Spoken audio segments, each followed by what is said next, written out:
ಉಲಮರ ಪ್ರಿಯ ಶಿಷ್ಯ ವ್ಯತಿಚಲಿಸದ ದೃಢ ಆದರ್ಶ ಸಾಂತ್ವನ ಸೇವೆಯು ನಿಸ್ವಾರ್ಥ ಶಿಕ್ಷಣ ಕ್ರಾಂತಿಗೆ ಹೊಸ ಭಾಷ್ಯ ತಾಜುಲ್ ಉಲಮರ ಪ್ರಿಯ ಶಿಷ್ಯ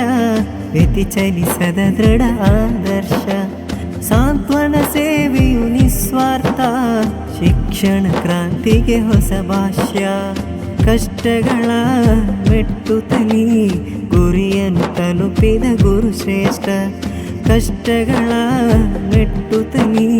ಗುರಿಯನ್ನು ತಲುಪಿದ ಗುರು ಶ್ರೇಷ್ಠ ಯಾ ಶೈಖನಾ ಲಕುಮ ಅಸ್ಸಲಾಮ್ ಯಾ ಫಖ್ರನಾ ತೂಲ ಝಮಾನ್ ಯಾ ಶೈಖನಾ ಲಕುಮ ಅಸ್ಸಲಾಮ್ ಯಾ ಫಖ್ರನಾ ತೂಲ ಝಮಾನ್ ಸತ್ಯದ ಪಥದಲ್ಲಿ ಸಾತ್ವಿಕ ಬದುಕನ್ನು ಸವೆಸಿದ ಸಾರಥಿಯೇ ನಿತ್ಯವೂ ಸಾವಿರ ಎದೆಯಾಳದಿಯ ಸ್ಮರಣೆ ಪ್ರಶೋಭಿತವೇ.